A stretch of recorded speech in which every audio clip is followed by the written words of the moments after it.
Baik, perkenalkan nama saya Ferry Maulana Dwi Prasetyo, mahasiswa PJJ Sistem Informasi Universitas Cyber Asia.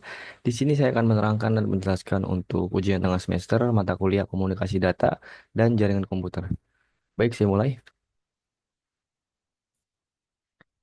Untuk soal yang pertama yaitu jelaskan cara kerja jaringan komputer mengacu pada prinsip OSI atau Open System Interconnection.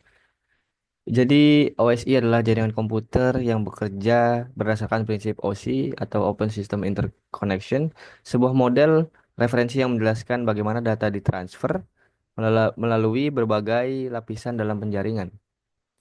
Model ini terdiri dari 7 lapisan masing-masing dengan fungsi spesifik. Berikut adalah cara kerja jaringan komputer sesuai dengan prinsip OSI.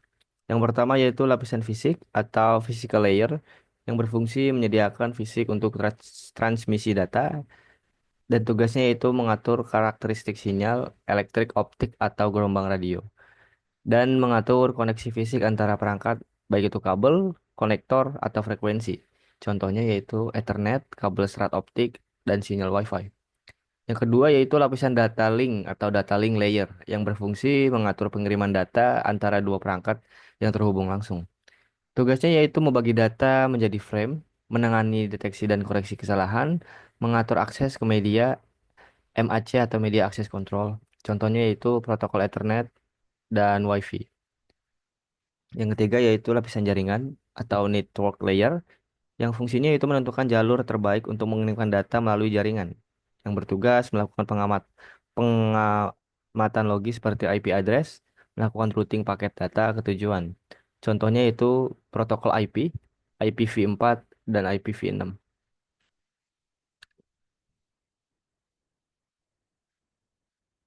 Selanjutnya yaitu lapisan transport atau transport layer yang berfungsi memastikan pengiriman data end-to-end secara andal, yang bertugas membagi data menjadi segmen dan memastikan data sampai tanpa kesalahan.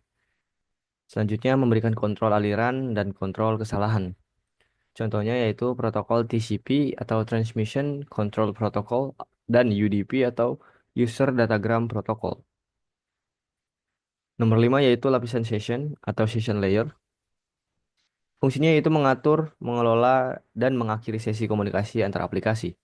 Yang tugasnya yaitu sinkronisasi dialog antar dua perangkat, menangani pengelolaan sesi dan pemulihan saat terjadi gangguan. Contoh yaitu protokol RPC atau Remote Procedure Call dan SMB atau Server Message Block. Selanjutnya nomor 6 yaitu lapisan presentasi atau Presentation Layer yang fungsinya yaitu mengatur representasi data agar dapat dimengerti oleh kedua perangkat. Tugasnya yaitu melakukan enkripsi dan deskripsi data. Mengubah format data misalnya dari ASCII ke Unicode, contohnya SSL atau TLS untuk enkripsi format data seperti JPEG atau MP3. Yang terakhir yaitu nomor 7 lapisan aplikasi atau application layer, yang fungsinya itu berinteraksi langsung dengan pengguna dan menyediakan layanan aplikasi jaringan. Tugasnya memberikan antarmuka untuk aplikasi, mengelola protokol aplikasi seperti HTTP atau FTP. Contoh HTTP untuk web, FTP untuk transfer file, dan SMTP untuk email. Jadi proses kerjanya yaitu berupa pengiriman data dari pengguna diubah menjadi bit oleh lapisan aplikasi, lalu ditransfer ke lapisan berikutnya hingga ke lapisan fisik. Selanjutnya itu transmisi atau bit data dikirimkan melalui media fisik seperti kabel atau gelombang radio. Yang ketiga yaitu penerimaan data. Data diterima di perangkat tujuan dan diproses dari lapisan fisik kembali ke lapisan aplikasi. Dan yang terakhir yaitu adalah hasil akhir. Data yang diminta ditampilkan ke pengguna dengan format yang sesuai. Model OSI ini memberikan panduan terstruktur sehingga berbagai protokol dan perangkat dapat saling kompatibel meskipun berasal dari vendor yang berbeda. Selanjutnya, soal nomor 2 yaitu jelaskan jenis-jenis topologi jaringan komputer dan kelebihan dan kelemahannya pada setiap topologi.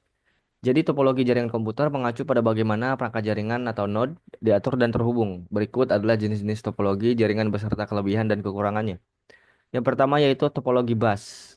Deskripsinya yaitu semua perangkat terhubung ke satu kabel utama yang berfungsi sebagai jalur komunikasi bersama. Kelebihannya yaitu mudah dan murah untuk diimplementasikan pada jaringan kecil. Selanjutnya itu membutuhkan kabel yang relatif sedikit dibandingkan topologi lain. Dan untuk kekurangannya yaitu jika kabel utama rusak, seluruh jaringan akan berhenti berfungsi. Selanjutnya sulit untuk mendeteksi kesalahan dalam jaringan. Yang terakhir yaitu kinerja menurun ketika jumlah perangkat bertambah karena terjadinya tabrakan data atau collision. Yang kedua yaitu topologi star. Semua perangkat terhubung ke perangkat sentral seperti switch atau hub.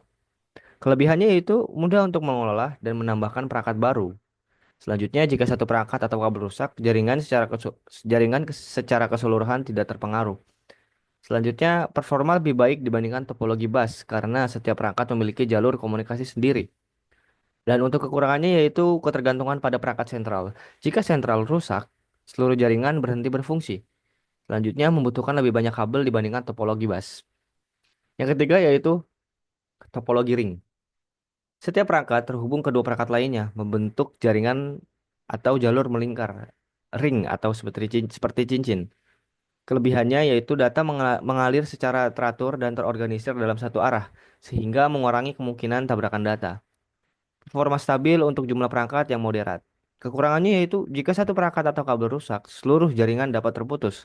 Sulit untuk menambahkan perangkat baru tanpa mengganggu jaringan yang ada. Yang terakhir yaitu kecepatan menurun jika jumlah perangkat terlalu banyak. Selanjutnya, nomor 4 yaitu topologi mesh.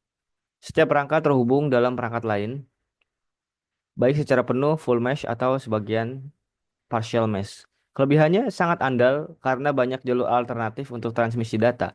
Jika satu jalur gagal, data dapat melewati jalur lain. Kelebihan yang selanjutnya itu tidak ada ketergantungan pada perangkat sentral. Dan untuk kekurangannya, membutuhkan banyak kabel dan port, sehingga mahal dan rumit untuk diimplementasikan. Selanjutnya, kompleksitas manajemen jaringan meningkat seiring bertambahnya perangkat. Yang kelima yaitu topologi tree atau hierarki. Deskripsinya kombinasi antara topologi star dan topologi bus dengan perangkat yang diorganisasi dalam bentuk hierarki. Kelebihannya itu mudah untuk mengelompokkan perangkat dalam sub jaringan, fleksibel untuk ekspansi jaringan. Dan untuk kekurangannya yaitu ketergantungan tinggi pada perangkat di tingkat yang lebih tinggi. Jika perangkat ini gagal, sub jaringan yang terkait terputus. Kompleksitas meningkat dengan bertambahnya perangkat. Selanjutnya yaitu nomor 6 topologi hybrid. Gabungan dari dua atau jenis topologi, misalnya kombinasi topologi star dan mesh. Kelebihannya yaitu fleksibel dan dapat disesuaikan untuk kebutuhan spesifik jaringan. Selanjutnya menggabungkan kelebihan dari berbagai jenis topologi yang digunakan. Dan untuk kekurangannya, kompleks dan mahal untuk diimplementasikan serta dikelola. Memerlukan perencanaan yang matang untuk memastikan kompatibilitas antara topologi yang digabungkan. Soal nomor 3. Jelaskan komponen-komponen utama yang diperlukan untuk membangun jaringan komputer. Yang pertama yaitu adalah perangkat keras atau hardware, yaitu berisi router yang berfungsi menghubungkan beberapa jaringan berbeda, misalkan jaringan lokal dan internet. Switch, fungsinya yaitu menghubungkan perangkat dalam jaringan lokal LAN dan mengelola lalu lintas data dengan efisien. Selanjutnya yaitu hub yang berfungsi menghubungkan perangkat dalam satu jaringan, tetapi tidak dapat mengelola lalu lintas data seperti switch. Selanjutnya yaitu access point yang berfungsi memberikan akses jaringan dari kabel WiFi kepada perangkat. Yang terakhir yaitu modem yang berfungsi mengubah sinyal digital menjadi sinyal analog dan sebaliknya untuk menghubungkan jaringan lokal dengan penyedia layanan internet atau ISP. Yang kedua yaitu perangkat lunak atau software yang berisi sistem operasi jaringan atau network operation system yang fungsinya yaitu mengelola fungsi jaringan termasuk keamanan, pengelolaan perangkat, dan komunikasi data. Selanjutnya itu protokol jaringan TCP/IP yang fungsinya itu aturan dan standar komunikasi antar perangkat. Selanjutnya itu aplikasi jaringan yang fungsinya memberikan layanan tertentu melalui jaringan seperti browser web, aplikasi email, atau perangkat lunak manajemen ringan. Selanjutnya, soal nomor 4, jelaskan fungsi Media Access Control atau MAC dalam jaringan komputer. Media Access Control atau MAC adalah sub lapisan dari lapisan data link layer kedua dalam model OSI. Fungsi utamanya adalah mengatur bagaimana perangkat di jaringan dapat mengakses media transmisi untuk mengirim data, serta memastikan pengiriman data secara efisien dan bebas dari tabrakan. Berikut adalah penjelasan lengkap tentang fungsi-fungsi MAC dalam jaringan komputer. Yang pertama yaitu identifikasi perangkat dalam jaringan. Setiap perangkat jaringan memiliki alamat MAC atau MAC address yang merupakan identitas unik untuk perangkat tersebut pada lapisan data link. Yang kedua yaitu kontrol akses ke media transmisi. Media akses control mengatur kapan dan bagaimana perangkat dapat mengirimkan data melalui media jaringan, baik kabel maupun nirkabel. Yang ketiga yaitu pembentukan dan pengelolaan frame data. MAC bertanggung jawab atas pengemasan data ke dalam unit yang disebut frame, yang digunakan untuk komunikasi dalam jaringan. Yang keempat yaitu deteksi dan koreksi kesalahan. MAC menyediakan mekanisme untuk mendeteksi kesalahan dalam pengiriman data. Yang kelima yaitu pengelolaan prioritas pengiriman data. Beberapa jaringan mendukung Quality of Service atau QoS untuk memberikan prioritas lebih tinggi pada jenis data tertentu, seperti video atau suara. Yang keenam yaitu pengendalian akses jaringan pada jaringan nirkabel. Dalam jaringan nirkabel, MAC juga berfungsi untuk mengatur proses autentifikasi perangkat, menangani roaming antar titik akses atau access point, dan mengelola alokasi waktu akses untuk perangkat yang berbagi media transmisi. Selanjutnya itu soal nomor 5. Jelaskan konsep TCP/IP sebagai protokol yang mengatur komunikasi data pada jaringan komputer. Apa itu TCP/IP? TCP/IP adalah Transmission Control Protocol atau Internet Protocol, adalah sekumpulan protokol komunikasi yang menjadi standar untuk mengatur pengiriman data dalam jaringan komputer, termasuk internet. TCP/IP memastikan data dapat dikirim, diterima, dan diatur antara perangkat yang berbeda. Bahkan jika perangkat tersebut memiliki arsitektur atau sistem operasi yang berbeda, komponen utama TCP/IP. TCP/IP terdiri dari dua protokol utama, yaitu TCP atau Transmission Control Protocol yang fungsinya mengatur pengiriman data dengan cara membagi data menjadi segmen, memastikan setiap segmen yang dikirimkan secara berurutan dan lengkap. Yang kedua yaitu Internet Protocol atau IP. Fungsinya yaitu mengatur pengalamatan dan pengiriman paket data dari sumber ke tujuan melalui jaringan.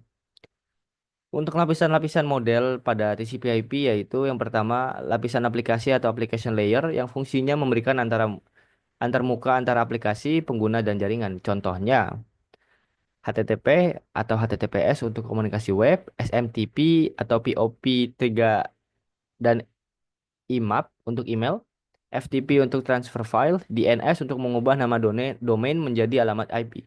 Yang kedua itu lapisan transport atau transport layer yang fungsinya mengatur pengiriman data antar perangkat pengirim dan penerima. Yang ketiga itu lapisan internet atau internet layer yang fungsinya mengatur pengalamatan logis dan routing data melalui jaringan. Yang keempat, lapisan akses jaringan atau network access layer yang fungsinya mengatur pengiriman data melalui media fisik seperti kabel atau nirkabel. Protokol utamanya yaitu Ethernet, frame relay, dan WiFi. Baik, sekian penjelasan dari saya. Kurang lebihnya mohon maaf. Assalamualaikum warahmatullahi wabarakatuh.